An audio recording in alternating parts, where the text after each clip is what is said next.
What's good, YouTube? I'm back here with another video about staying in front of the power curve. So this time, of course, we just found out Rabbits won again. Finally, after a long wait, after Chicago with them losing priority and everything like that, and the ban list, them losing a tour guide and a rabbit, they finally came back and won something. So you can definitely start. You definitely gonna see a lot of macro rabbits out there now. Of course, I know I see them in my locals already. But yeah, macro is amazing. Main deck, obviously. Side deck is still pretty good. I played side deck in my Watts. It is amazing. I actually play Helios, and like people are so stunned, like, and I had to play macro and especially some of Helios out my deck, and it's just like, okay, wasn't really expecting that. But Helios is a level 4 light monster, so I can still play Gozen, and I can have an extra level 4 on the field with my Watts. Anyway, enough about that. Staying in front of the power curve. Macro.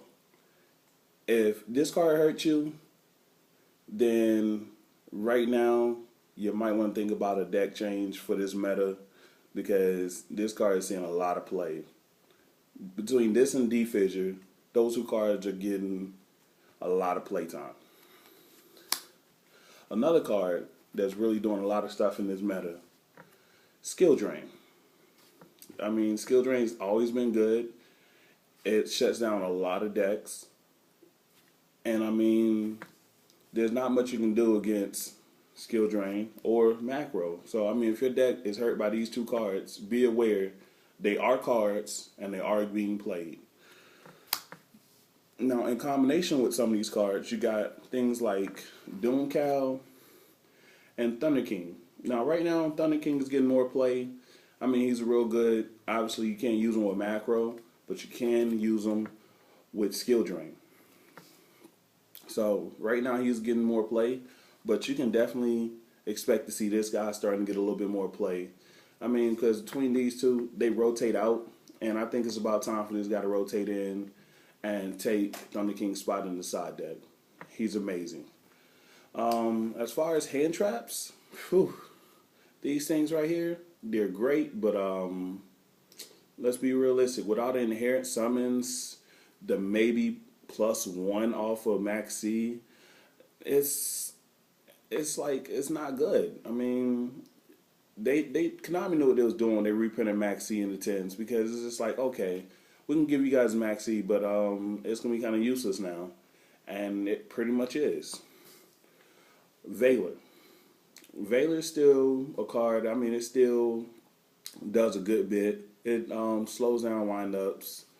I mean, this stops them in their tracks, but this slows them down as well. So, I mean, both of them are pretty good, but when they're side and fissure and stuff like that, then there's not much you can do. Oh, and by the way, this does hurt windups because they side fissure, yes, but macro puts all their stuff out of play, which means they have one shot to do their loop, and after that, all their stuff is out of play. So keep that in mind. Fissure versus macro. Macro wrecks windups. But let's go ahead and get down here. That way you can actually see what I'm actually working with. But yeah, these cards are amazing, this format. These cards are not. So, like I said, definitely you might want to invest in trying to work these two into your main or side deck if you can. I've seen Mermail side this. So definitely you will be seeing this card a lot. Same thing with this card. If anybody can run it, they're going to run it. I run both in my Gravekeepers. So, let's just say I'm shut with my Gravekeepers. I'm going to shut down the whole meta. I also run this guy as well, because he works with both of these cards. He does not have to go to the grave, unlike this guy. So, if I got Macro on the field and I got Doomcow, I can still tribute to negate your effect. And not only can I tribute to negate your effect, I don't have to worry about you discarding these little guys to get him off the field because of Macro. So, that's just another way of staying in front of the power curve. But this is Mr. YG82 signing out. Make sure you guys rate, subscribe, and let me know what you guys think about this video. And I'll catch you later, YouTube.